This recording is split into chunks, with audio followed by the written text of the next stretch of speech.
All right, we're going to try to put this video of the podcast up on YouTube, see how that goes. It's really nothing to it, it's just me talking. Anyway, let's start recording, shall we? Happy Friday, everybody. It is Friday, March 4th, 2022. This is the Second Half Podcast. I'm Tom Powell, and as always, if you're listening to this, that means you made it through another week. And margaritas are in order. As is typical with most weeks, I have a bit to cover here. But before I do, let's do the informational shit for the new people. If you're finding me for the first time, a couple things that you need to know about myself and the podcast. First and foremost, this is an amateur podcast. I recorded here in my home office on a $100 mic I got from Amazon and a laptop computer. It's not done in a studio. There's no professional mixing and editing it. You're going to hear background noises. You're going to hear me burp. Excuse me. You're going to hear the dogs bark if the UPS guy comes to the door. As we get into the summer months, you're going to hear the landscaper who's going to be mowing the lawn right outside my window from time to time. I will try to work around that as best I possibly can. But just kind of roll with it. It's not meant to be a finished, polished product. It's meant to be like two people sitting on the deck shooting the shit. Also, if you're finding me for the very first time, chances are you don't know about my website. So if you have a moment, if you could please swing by oldhippiemedia.com. That's oldhippiemedia.com. There you're going to find anything you want to know about me, including my blog. I haven't done anything in quite some time with the blog. Links on where you can follow me on the various social media sites. Link to my subscription service, Patreon. If you like this podcast, that's free every Friday. I do a bonus podcast episode every other Tuesday. That's politics free and tells more personal stories over on Patreon. There's a link in my bio for that, or at the website, oldhippiemedia.com. You're also going to find a link to my web store, a link on where you can buy my first two books, entitled A Grateful Life and Dearest Renee, both available in paperback and ebook formats. But once again, that's all at oldhippiemedia.com, and I'm going to stop talking about that now because I don't like to turn these things into a giant pimp session for myself. I know if I don't market myself, nobody else will. I still have a hard time pushing it, I guess, if that makes sense. Wow. Got a little lightheaded there. That's new. All right. Okay, I'm good.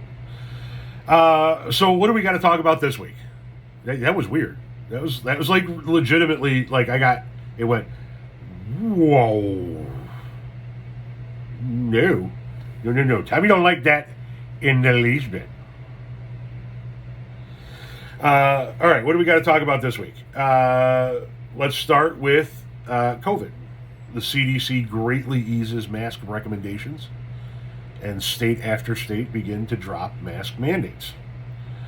The updated recommendations are based on new ways to assess COVID-19 risk in communities, which will focus on local pandemic-related hospital strain rather than case numbers alone. Quote, this framework moves beyond new cases and test positivity, CDC Director Rochelle Walensky said during a briefing on Friday. The intent of the community guidance is to look at severe disease, people who are coming into the hospital, she said. The updated framework will use data from three categories: new COVID-related hospital admissions from the previous week, the number of hospital beds occupied by COVID-19 patients, and the number of new COVID-19 cases in the area. This will affect school mask guidelines as well. The CDC will recommend that only schools in high-risk areas continue with universal masking. Those counties representing 70% of Americans are in most counties representing 77% of Americans are in low to medium community levels, says the CDC. Quote, we continue to see indicators improve in many counties. Now, once again, state after state are already beginning to implement an end to their mask mandates anyway. Here in Illinois, where our governor is still fighting to keep the mask mandate in place, but that looks more and more like it's going to be a losing effort. The courts are definitely not on Governor Pritzker's side on this particular matter. So, given the courts are already showing to not be in favor of this, and state after state after state are already doing away with that. I mean, they're doing away with mask mandates in New York City. The state of California is letting it be a county by county decision now. We are definitely going to be fully maskless here in Illinois very soon as well. Our mask mandate for indoor has already been lifted, and the schools have won a lawsuit here, which has a temporary stay on the governor's orders. So, you know, my child is going to school maskless right now.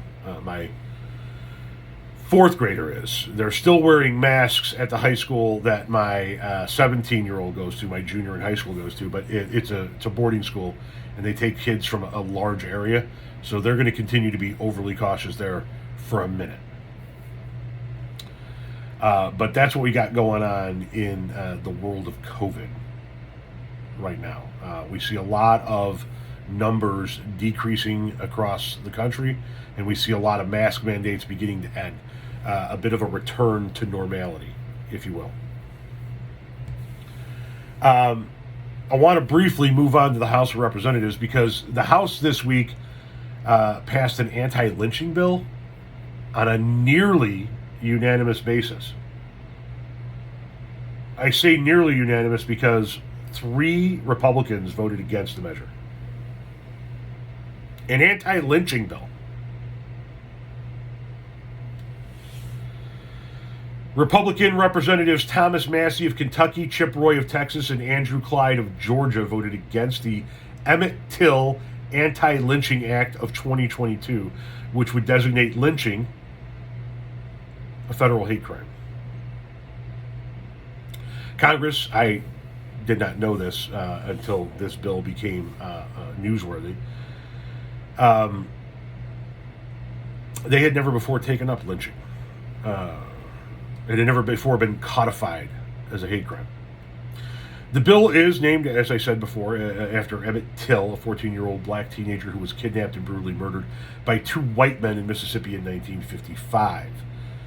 Till's mother insisted that her son be given an open casket funeral, and images reveal how savagely he had been beaten.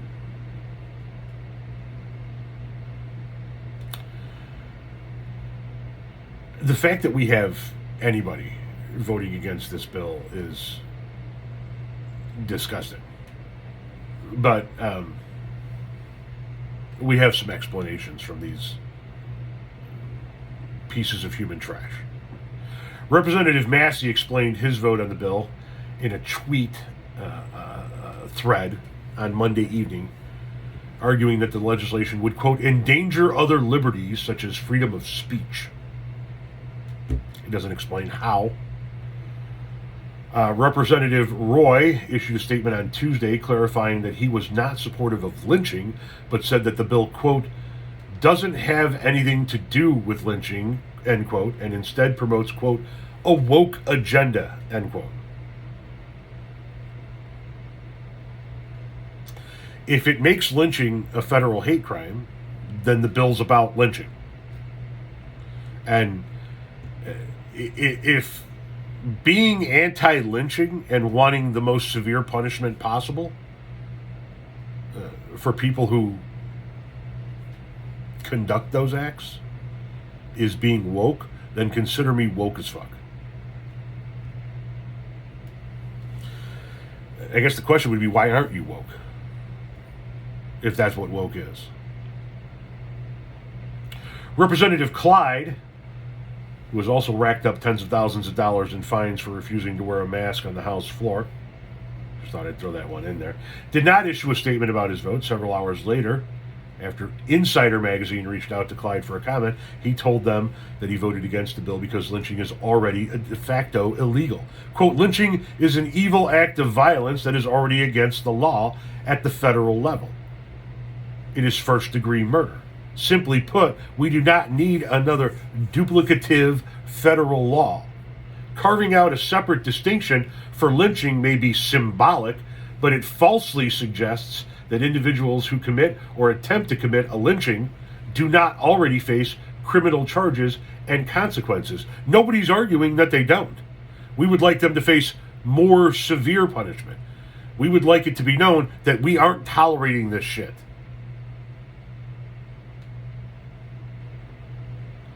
I guess that was too much for you. Punishing white folk is already a bitter pill for you to swallow, isn't it? Punishing them a tad bit more for being the evil, racist, fucking pieces of shit that they are, you just couldn't stomach it, could you? What's wrong? Worried some people you know might get caught in the net?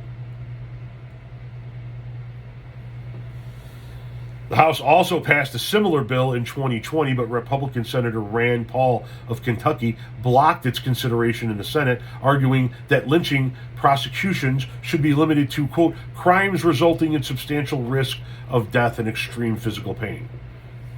Shocker that Rand Paul already fucked up one of these. Keep in mind, Rand Paul is somebody who said he would not have voted for the civil rights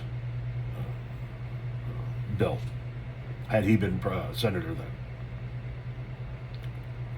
Paul issued a statement on Monday saying he'd worked with Democratic senators, Senator Cory Booker and Republican Senator Tim Scott on the proposal, and that he was now, quote, glad to co-sponsor this bipartisan effort, end quote. And he is not expected to block the bill again. So it looks like this is actually going to pass the Senate, hopefully. And these three assholes who voted against it in the House are going to be rendered moot.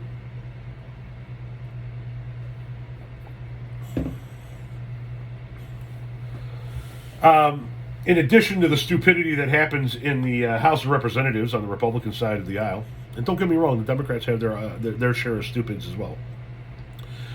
Across the world, the war rages on, and Ukraine is continuing to give Russia all it can handle, as Russia seems extraordinarily ill-prepared for the war it waged.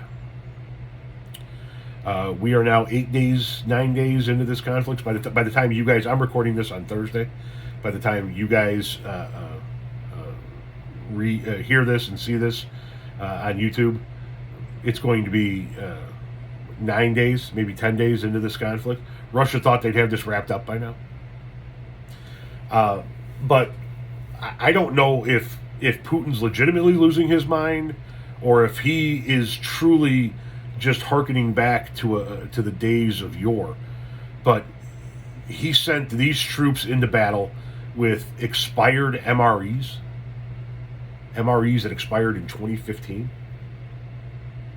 Limited amounts of MREs, no fuel, no logistical backup.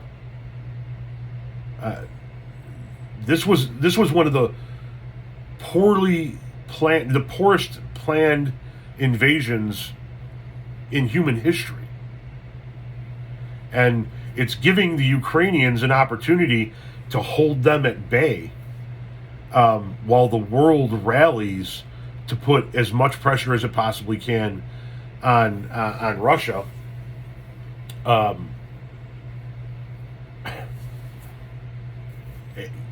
Good on the Ukrainians. I don't know what the hell we're looking at with Putin here. Putin seems to be hearkening back to like World War II days, right? Send his people into battle with whatever I got, and if they turn around and retreat, shoot them. There's a video of a Russian soldier, a young man who didn't even know he was going to war, who was captured by the Ukrainians, calling his mother, explaining that they're shooting their own injured so they don't have to bring anybody back. This motherfucker has flipped his lid. Somebody is going to take him out. Somebody internally. Some general, somebody within his own ranks is going to see what's going on if they aren't already planning this. That motherfucker better be having his food tested and be sitting at the other end of that long-ass table we saw in the pictures for the rest of his fucking life, because somebody's looking to double tap this motherfucker.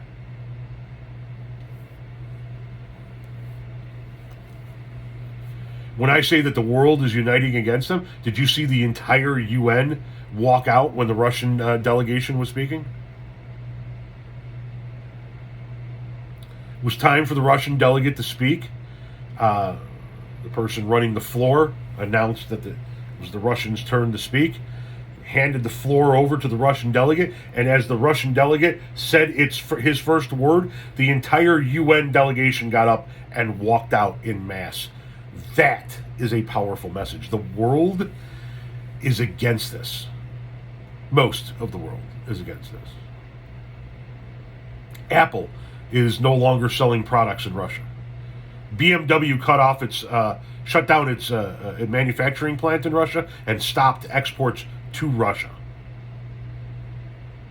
Economically, they're being pinched. Every company and country, save a few, are pinching them back. Shockingly, Mexico said it will not economically sanction Russia, which is probably going to lead to Mexico being sanctioned soon.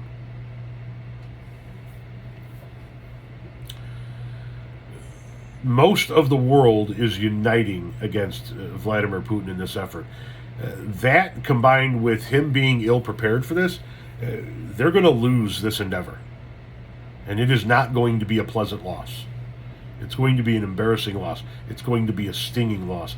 And that scares the fuck out of me, because I don't know what that means for Putin. I don't know what he's going to do in reaction to that.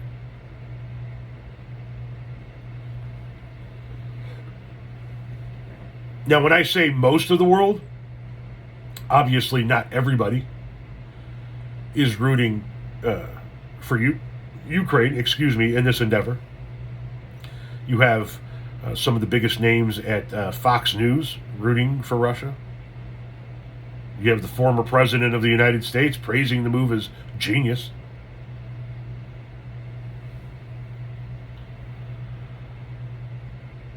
And then you have Pat Robertson. You guys know Pat Robertson, human crypt keeper.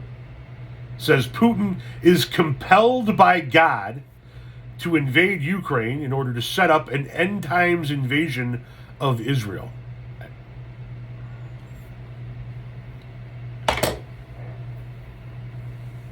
Oh my God. Set up an end times invasion. Jesus fucking Christ. How many decades has Pat Robertson and people just like him been telling us that the world is going to end?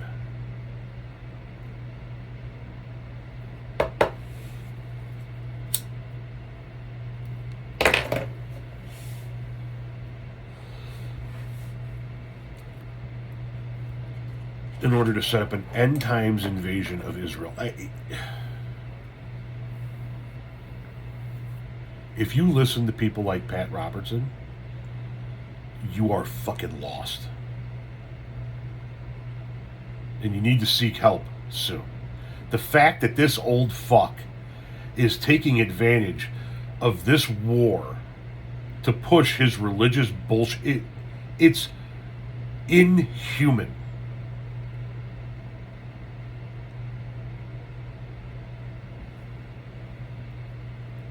There are going to be thousands of people that listen to that and believe that shit and buy into that shit.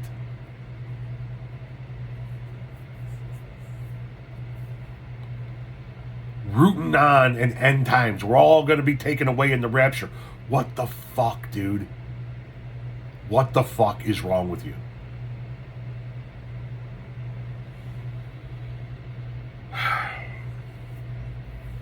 All right, let's briefly touch on the State of the Union, and then I'd like to discuss my news for the week, if we could. State of the Union was Biden's first State of the Union. First things first. Thank God we didn't see fucking Der Muskfuhrer up there. Oy, oy, oy. Oh. Anyway, it was a decent speech. I've heard better. I've heard worse. It was decent. I agree with most of the topics he touched on. He stammered. He certainly stammered. He called Ukrainians Uranians. He didn't call them Iranians. He didn't call them Iranians. He called them Uranians. I understand his speech impediment for sure. I've defended it. That's different than a speech impediment. He fucked that word up. He fucked that word up. You could see it on Kamala's face as he fucked it up there. But overall, it was a decent speech. I think it was a good speech. Is it one for the record books? No. You know what? Correction. Back that up. Yes, it is one for the record books. And it's one for the record books for this reason alone. It is the first time in American history in which two women flanked the president during a State of the Union. That alone makes it one for the record books. It is one that will be replayed until the end of time because of that reason. Rightfully so, by the way. We had Marco Rubio saying he couldn't attend the State of the Union speech because you were required to get a COVID test to attend, and he, and I quote, didn't have the time. There's a test station 100 feet from the door of Congress, and the test takes 5 minutes to get the results back.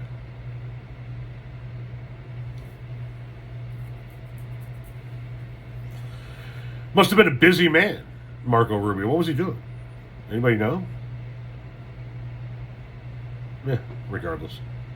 Marco, you do understand that you will never be president, right? That went out the door the moment you started backing Trump after everything you said about him on the campaign trail. You understand that, right?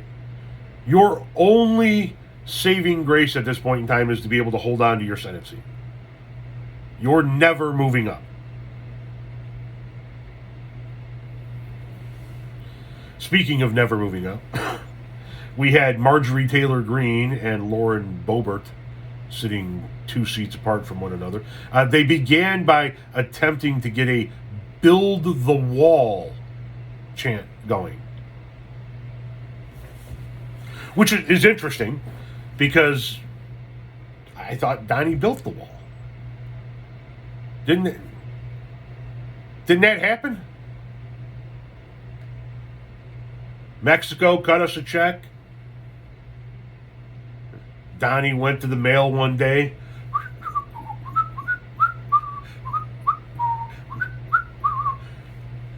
Checked the mail. Oh, look. From Mexico. There's that wall check we've been waiting for.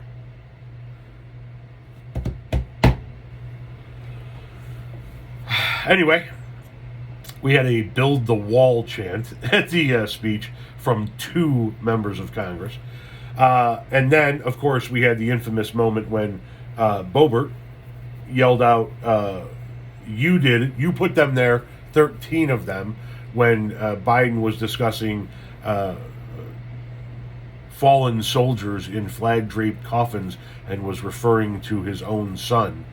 We had Lauren Boebert.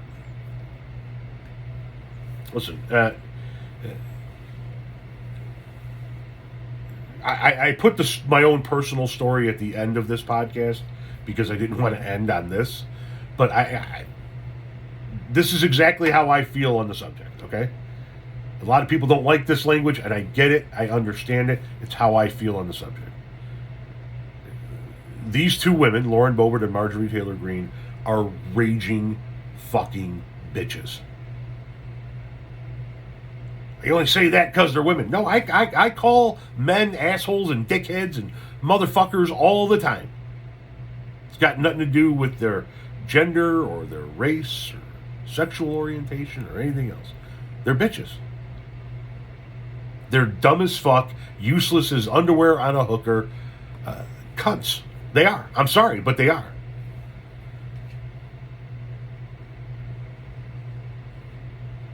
And to see yet again another Republican, I don't know if you guys remember when Obama had "You lie" yelled out to him during a State of the Union address. But yet again, we have Republicans disrespecting the office of the presidency and yelling at a president during a State of the Union speech. It's the only two reasons these fucking assholes went to the State of the Union. Not to attend the State of the Union. They clearly did not want to be there. They went there for the opportunity to be the raving cunts that they are.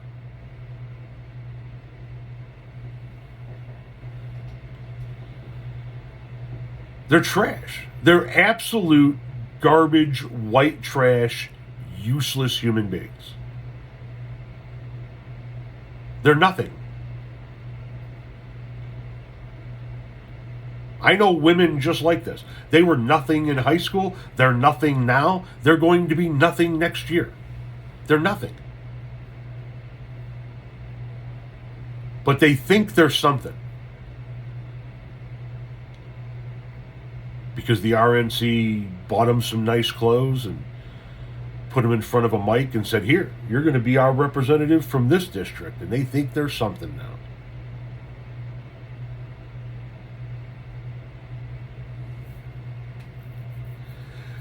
Lauren Boebert, you are nothing more than a disrespectful bitch.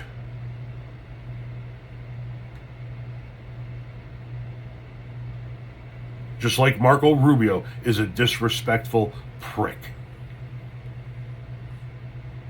You're both in the same boat as far as I'm concerned.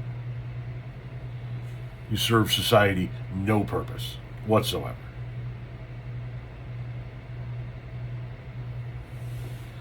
You couldn't be more low rent if we installed a Slim Jim machine at the door of your fucking office. You are garbage.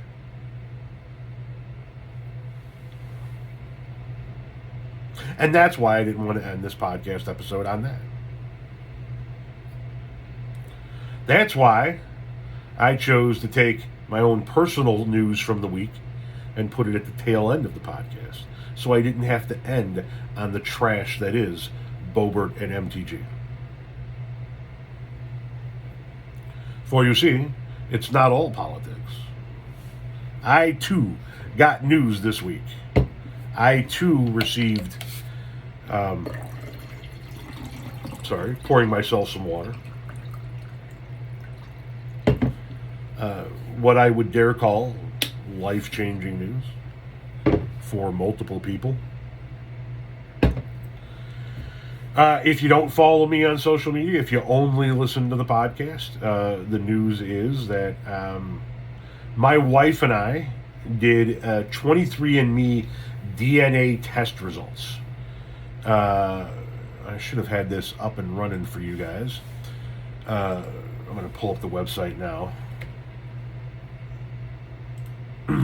We did 23andMe test result kits, DNA test result kits, for Christmas. My wife had been asking me for a few years, "Hey, why don't we do those tests?" Because I'm always talking about how I'm Italian, right?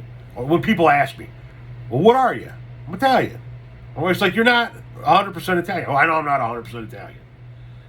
So she goes, "Well, let's just find out how Italian you really are and do a DNA test result." And I honestly just didn't want to spend the money on it. Is what it came down to over the years, the past couple of years. Hang on, I'm trying to log in here.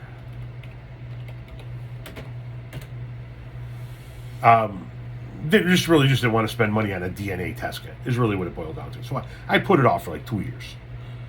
Fuck that shit. We're not doing that. And then I broke down. I was like, I bought my wife a bunch of Christmas presents last year. I'm like, you know what? I saw that they had these on sale.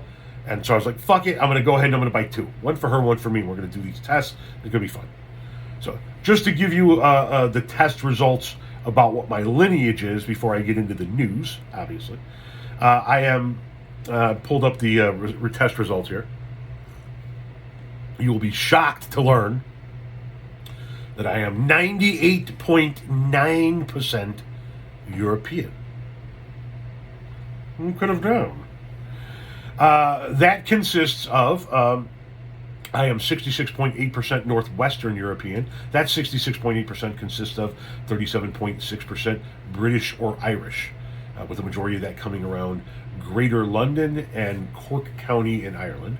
I'm 20.9% French and German, with some Swiss in there, and the most German coming from the area of Bavaria.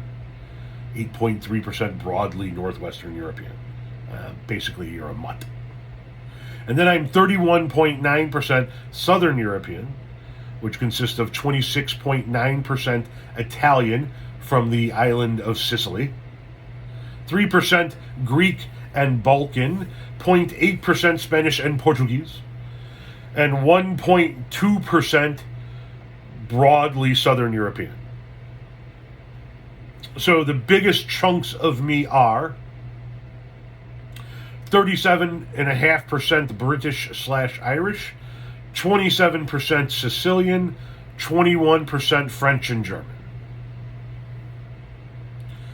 But that was not the news. This was not the news I was going to share with you folks. Because you see, what else happens on 23andMe is that they let you know if anybody else submitted a 23andMe DNA test whose DNA matches with yours. So, for example, I found out that I have a first cousin on my mother's side. A gentleman who lives in Chicago, and we share DNA to the point where we are first cousins. Made contact with this gentleman, and it turns out he is on the branch of the family tree that is my grandfather on my mother's side. I did not know, but he was married before my grandmother. He had a daughter who had this gentleman. Never knew. I found first cousin once removed, first cousin once removed, first cousin once removed, second cousin, second cousin, second cousin, second cousin once removed, second cousin once removed, third cousin, third cousin, third cousin, third cousin, third cousin, third cousin, third cousin, third cousin, third cousin. It goes on and on and on and on and on. I mean, there's 60 pages of this. I shit you not. I have pages 1 through 60. We're everywhere. We're everywhere. But the very first DNA match on my list is a 32-year-old woman that 23andMe says is my daughter. 23andMe says that she had 49.97% of her DNA is me.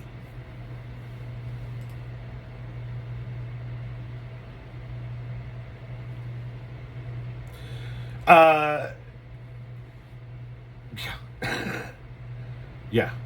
I have been talking to this person, this woman, my daughter.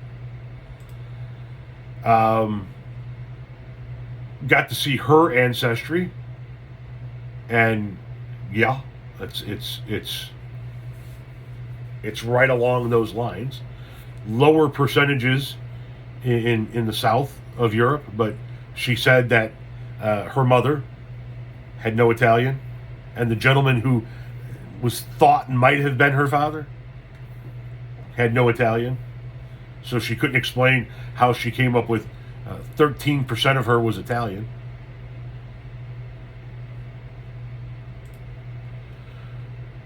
So she said that matching my DNA, it made sense now. Where the 13% Italian came from. And then she sent me pictures of herself, and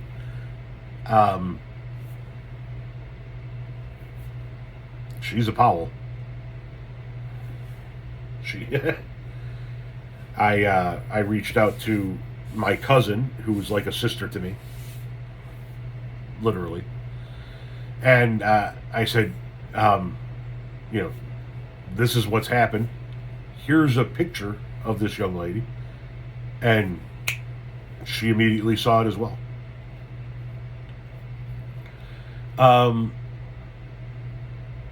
This young lady is married, has 2 kids, so technically speaking, I have a son-in-law and 2 grandchildren. And it's all quite a bit to process. It's quite a bit to absorb. Every single aspect of it is a lot to absorb, You have a 4th child. Whoa. You have a 3rd daughter. Whoa. You have a son-in-law. Whoa. You have 2 grandchildren. Sorry, what?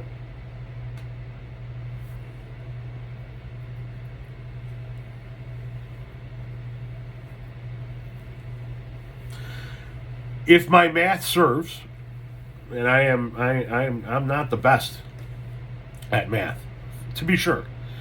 If my math serves, this young lady's oldest child is 11. 11. That means, if I understand correctly, I was a grandfather at 38. So I'm 49 now. 38 or 39.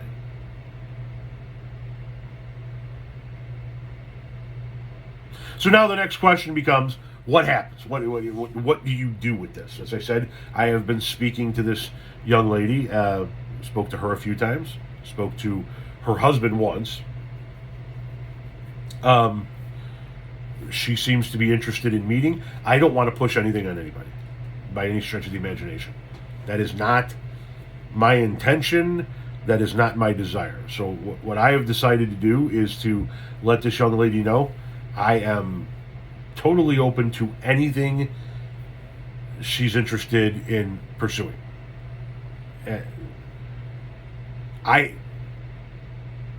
So how the fuck do I put this?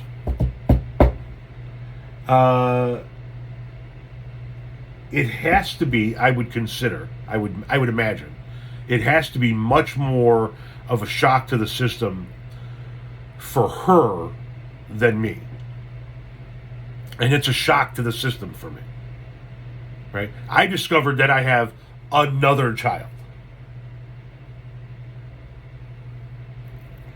She learns who her father is. Putting both of those experiences on the scales, I would imagine learning who your father is outweighs it. That's got to be bigger. That's got to be more of a, I'm sorry, what?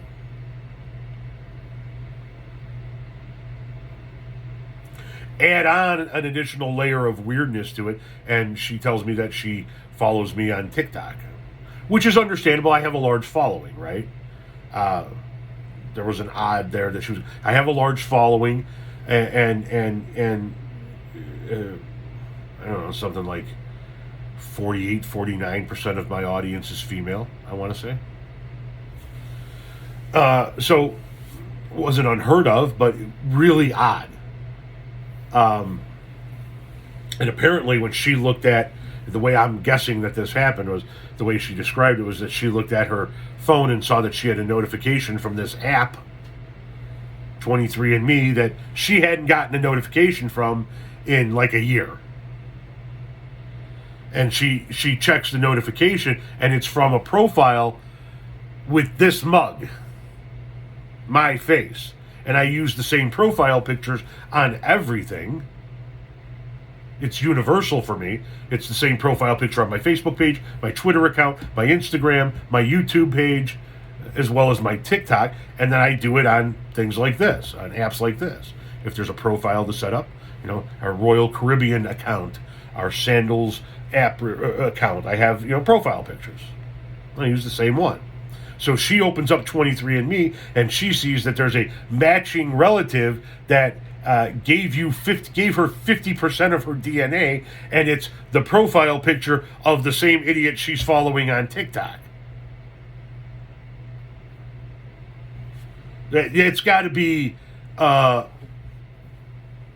it's got to be a weird fucking moment.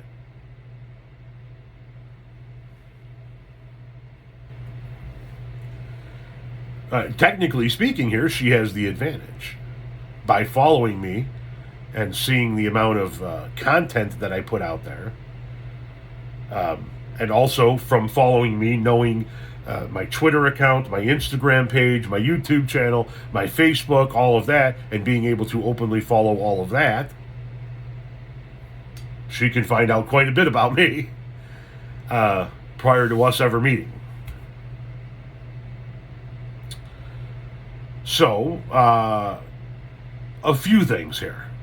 If I could cover a few things.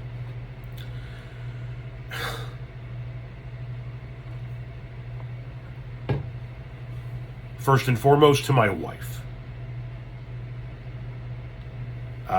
Thank you. This is some shit, and you have been unbelievably phenomenal through all of it. It's like jumping in head first. And I'm an asshole. I'm not easy to live with, folks.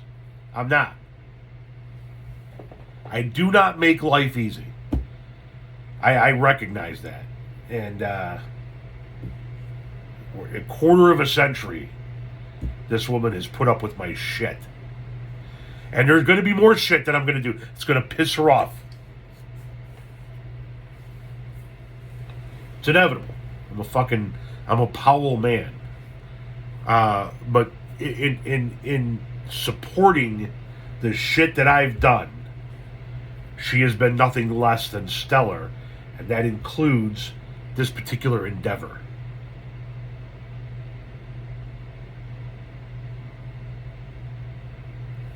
To my own kids, let this episode stand as record of my feelings towards you in light of all of this. The addition of a child or any number of children is not going to change my love for you. Ever.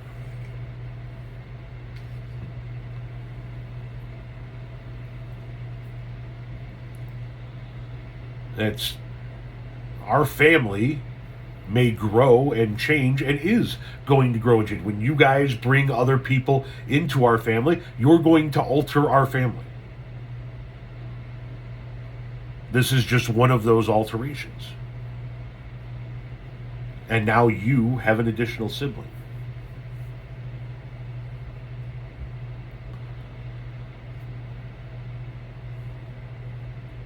And to my new daughter, hey, I'm fucking, obviously not knowing is one thing. It still doesn't mean that I'm not sorry that I wasn't there for you in the manner in which I was there for my other 3 children. 32 years without knowing who your father is cannot be easy. And I hope you understand that that is not necessarily something that was intended to hurt you.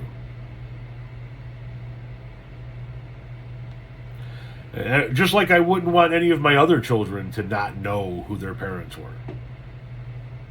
The same goes for you. And so, given the fact that you have expressed to me that you don't have a relationship with your mother because of whatever reason, and you don't have a relationship with the gentleman who you thought might have been your father, but obviously you were extraordinarily doubtful and never actually certain. You don't have parents that you can turn to. Now you do.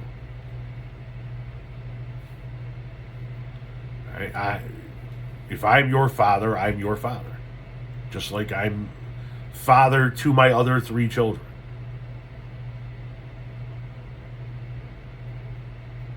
My wife will be there for you. I'll be there for you. My kids will eventually wrap their minds around this.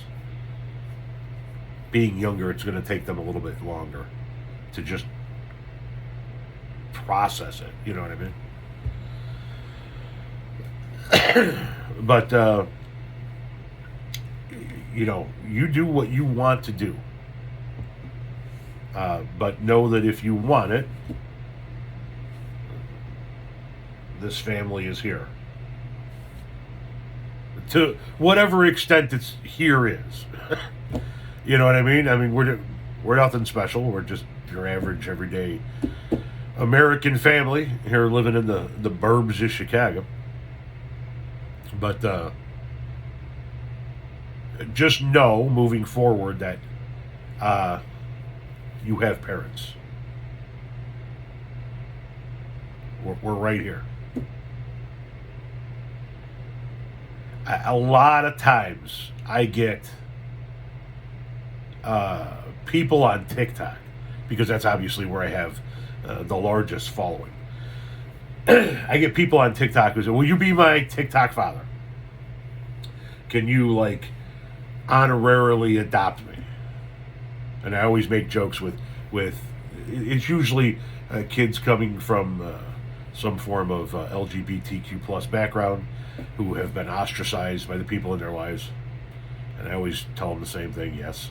And then I make jokes about how we don't have enough goddamn towels, so they got to bring their own towels and stay up on the laundry because we don't have enough fucking towels. I mean, we got enough for the 5 people that live here, you know what I mean? But all of that joking aside, all of that, can you digitally adopt me and, be my honorary parent aside? Please know that this ain't that. You got parents. Real parents. If you want them.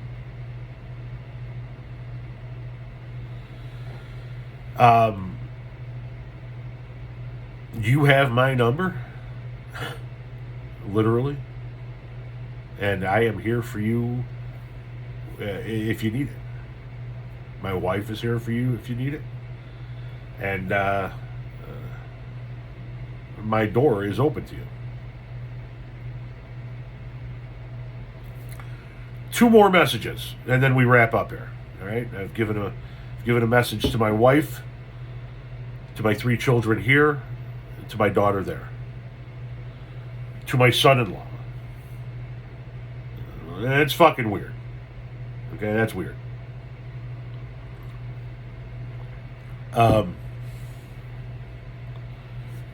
Sup? Nice to sort of meet you. I look forward to being able to actually meet you in person. And just as I would say to anybody, man or woman, that's in a relationship with any one of my other 3 children, thank you for doing right by my daughter. She speaks highly of you. The pictures I've seen and the content I've seen is that of a good father, a good husband. So thank you very much. As a father, that's all I would ever ask for any one of my kids. So once again, thank you. Sorry I wasn't there for the traditional stuff at the beginning with you and and my daughter. Trying not to say names here because I don't want. They'll make this known on their own if and when they're ready to. And I get enough heat on the various social media platforms, and I certainly don't want to dump that on them. My computer went into sleep mode. So that brings me to. Excuse me. See? That's what I'm talking about. Real, uninterrupted, unedited. That brings me to my last message before we wrap up this week's podcast, and that would be to my 2 grandchildren, which is really fucking weird to say.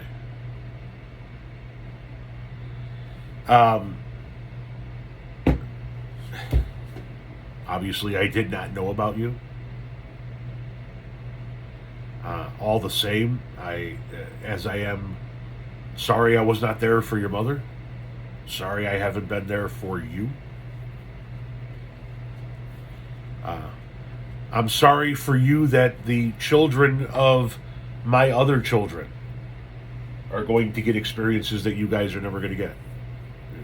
Magnolia, Lily, and Tommy's children are going to get their grandparents from birth.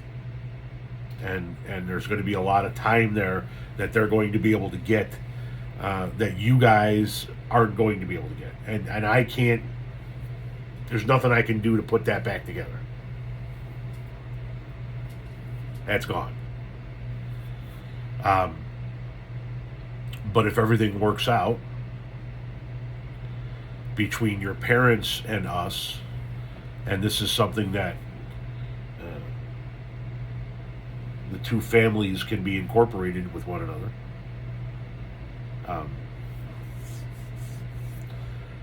then hopefully your mother plays at least this portion for you down the line after all of that happens, and lets you know that you, just like your mom having parents now, you have grandparents, and that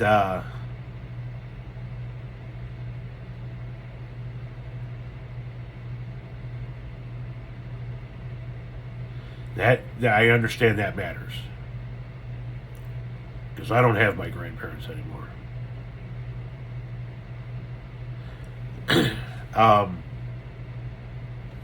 So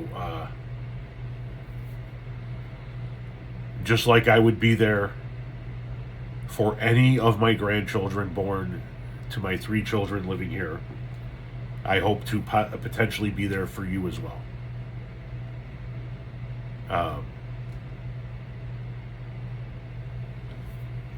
I can't imagine the shit that's going on in their heads right now.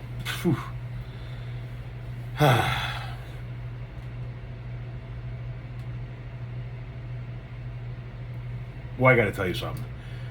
TikTok and this podcast are better than fucking therapy. You know what I mean? Holy shit. Jesus fucking Christ. You don't need to give some goddamn shrink $150 an hour to pour yourself out. Just get yourself some sticky icky. Pour your soul out on your own podcast.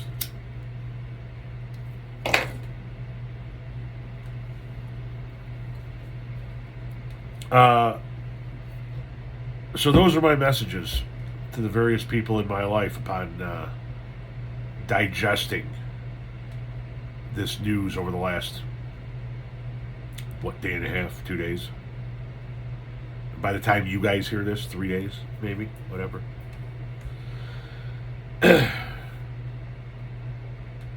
As I said before, my life has had many different chapters in it. Everybody's life has many different chapters in it.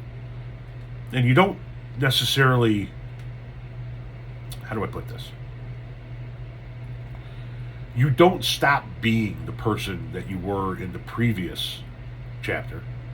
You alter who you are moving forward, and who you were in the previous chapter becomes part of your overall story now. And so in my lifetime, I was, I was somebody's child, and then I was someone being abused. Then I was someone who liberated myself from that abuse. And then I became educational statistic, a high school dropout. And then someone living a nomadic lifestyle. I became a nomad. And then I became, while I was a nomad, I was a couple of different things within that realm as well. And then I became a landscaper, and then I became a husband, and then I became a father. Then I became a retiree, a business owner, and then a retiree. And now I've just become a father again, a father-in-law, and a grandfather. All in the same week. Which is pretty apropos, don't you think? I mean, after all, this is the first week of March. And what do they typically say? March comes in like a lion, goes out like a lamb. Motherfucker coming in like a lion, all right. I mean, Jesus fucking Christ, man. Holy shit. Whew. I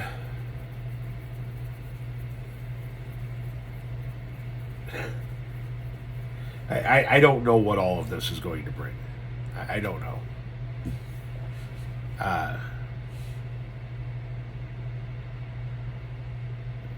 I know life never ceases to just fucking blow me away, though. Never in a million years do you think half the shit that's going to happen to you actually happens to you. And then it just keeps happening. So, I guess I should say thank you to my daughter for buying her husband's family a series of 23andMe kits.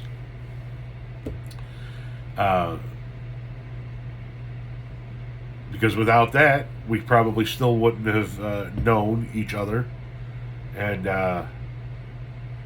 the connection that lies with it. So, welcome to the family.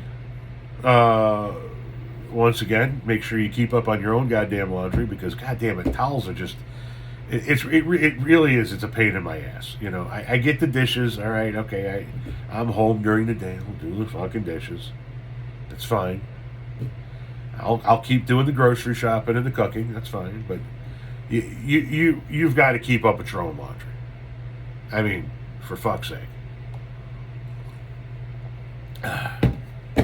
All right. That's the end of my therapy session for this week. I think I have poured myself out enough for this particular week. So, thank you guys all for listening. Thank you guys all for tuning in. Do me a favor, make sure you tell a friend about this. Trying to grow this podcast at this point in time to the point where we can maybe attract advertisers. See. Maybe it works, maybe it doesn't. Who the hell knows? But at the end of the day, that's all I have for you this week. Thank you very much again, and tune in next week for another episode. Until then, as always, stay grateful. See that? I fucked up the ending. I'm 58 minutes and 30 seconds into this thing, right? And I fucked up stay grateful. Right? It makes me almost say, do I go back and redo the whole fucking thing? Fuck that shit. I ain't doing it. All right. We'll see you next week. Stay grateful. And that's all, folks.